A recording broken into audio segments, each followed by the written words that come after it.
Hi, everyone. Welcome to another episode of CS Cyber. I'm Chad.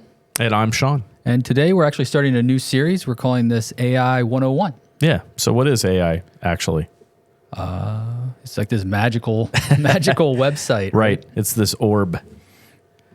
So let's go into like a plain English definition so that we can kind of just set things up here. Yeah. So I think overall, it's just a software platform that's trained on massive amounts of data, Right. To identify patterns and kind of make predictions, right? Yeah, absolutely. Software trained on data to recognize patterns and produce outputs like text, images, and predictions. Yeah. It kind of reminds me, it's not the same, but you remember like back in the day, Hadoop, and it was like really Vaguely. it was like all the unstructured data that people were trying to like get through and do things with, and it may be images or it may be like OCR files or text files, things like that. It was very specific. Like I was in the insurance industry when we were, messing with Hadoop, but AI kind of reminds me of that, right? Because it's all this data that's just all unstructured across tons of different mediums. It was kind of a specific thing, but kind of similar, I think. Yeah, I don't remember that, but yeah, it is something similar.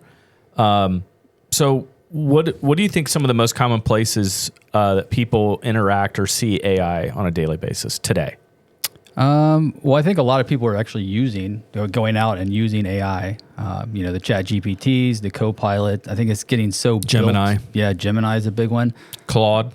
Yeah. Is Claude the X? Which one's the X? The Twitter. Oh, you mean Grok? Gronk. Yeah. Yeah, that's Twitter. Yeah.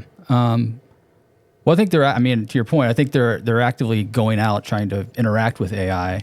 Yeah. But I think AI has been around in some sense for a really long time. I mean, even kind of the predictive text, that you were, getting on your phones and even in Word is some form of AI. Yeah. No, I totally agree. ChatGPT is something that I interact with on a regular basis. But I think it's everywhere, right? It's in browsers. I mean, so I think a lot of people are seeing that they're doing searches in Google and Chrome and stuff like that, and it's coming up where it's querying AI first. Yeah, it's like the first thing. I don't know if you ever use Chrome browser or Google as your chat search, but yeah, it's the first search result, and then you can just take an AI deep dive on whatever topic you want to do. So it's really right in your face, just about everywhere you turn. Yeah. So today, we call this generative AI, right? Gen AI creates text, images. A lot of people have heard of Sora and Sora 2, based on patterns, not understanding. So I think that's one of the things that people need to understand about AI is that AI doesn't really think, right? It doesn't understand. It doesn't have context. Right. I mean, it's trying to build something based on what it's generating its own context, right? Unless you specifically give it all that background information. It's just taking a best guess out there. So, yeah, I think our notes here say autocomplete on steroids, and I think that's probably a really good way of putting it, right? I'd say in some contexts, it's like almost like a machine gun, right? So just hitting the full auto button or trigger, right? And just pulling the trigger, and it's just going to spray bullets.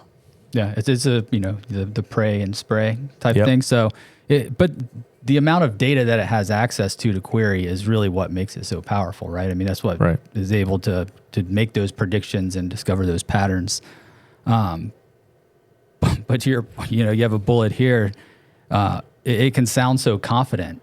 Yeah, right? No, it can. I think that's one of the biggest things, and we've talked about this a lot, is, when it'll give you false information very confidently. Yeah. So it's a great liar, and I think that's one of the biggest things. I think we'll get into this later in the some other episodes. People are talking to AI about things that they really don't understand, as if it was a search engine, right? Right, and they're going to take a lot of what it says as well. It's always right. It's complete. So, yeah. Well, then that leads us into the next section, right? So why AI can be helpful and risky. And I think you could, go back up to the previous piece. It can sound confident, and I think that's risky. Oh yeah, that's 100% risky. I mean, if I'm chatting with it about nuclear engineering, I don't know anything about nuclear engineering, so I just assume it's telling me the right information, right? But I found that we know when I'm chatting with it about, CISO things or compliance things, it will give me really confident information that I know is false because I know it's false, right? And then when I call it on that, it'll kind of chime in and be like, oh yeah, you're right. Let me think about that. And it'll kind of get back on track, right? So I found one of the most helpful things it's good for is brainstorming, right? I mean, it will give you a lot of that. different perspective or creative. something you hadn't think about, it's really good at getting me out of, I have like a certain way of thinking about things and attacking problems, and it'll give me a different perspective.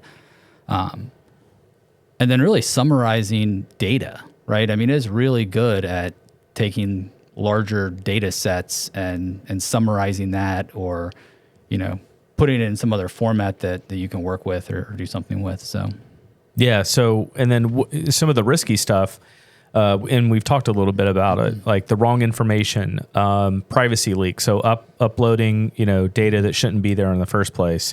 And then just over trusting it, right? So just not knowing that, and we'll get into this in other episodes, but not knowing the downfalls or what some of its weak areas are. If you just take everything it says as the gospel, then, that's going to be a problem. Yep, for sure. So what about the guardrails? Why do we need to actually set up guardrails? Well, I mean, just like anything else, like AI is a tool, right? I mean, you're the one that's actually in charge of the tool. So you're ultimately responsible for anything that AI spits out that then you pass along as truth, right? So I think that's really one of the biggest guardrails is like you are actually responsible for that, right? So it's not, I mean, how do you say this? Like, it's not like, it can't replace you and your knowledge and your experience and your expertise and, things like that. Like that's the important piece. Yeah. So I'd say some quick wins. So verifying all the important claims. So, if it makes a proclamation, just verifying that that's true. Not sharing sensitive information. So, being really mindful and careful about Word, Excel, and PowerPoint documents that you're uploading for help, and making sure that you don't have sensitive information that's on those sources. And then speaking of sources, asking ChatGPT to be specific about why it came up with that. So if it gives you, some type of answer, really checking with AI and saying, where did you get this information? Yeah, that's great. You can even just ask it that and it'll provide a source. Yeah, it'll tell you. You click the link and you can see if is that, a reputable website, something that you would believe, or is it, Wikipedia? Yeah. Which Wikipedia is great, but absolutely not a valid resource for research papers. Right. I'd say with all of this is all stuff that you consider information from all of these tools, right? And then summarize your own. Right. Your own information. Yeah. All right. Well, that's it for this episode. I know in the next one, we're going to talk about myth versus reality and get into a little bit of, what are some of the common things that people don't understand and what actual reality is. So we'll get into that in the next episode. See you next time. See you next time.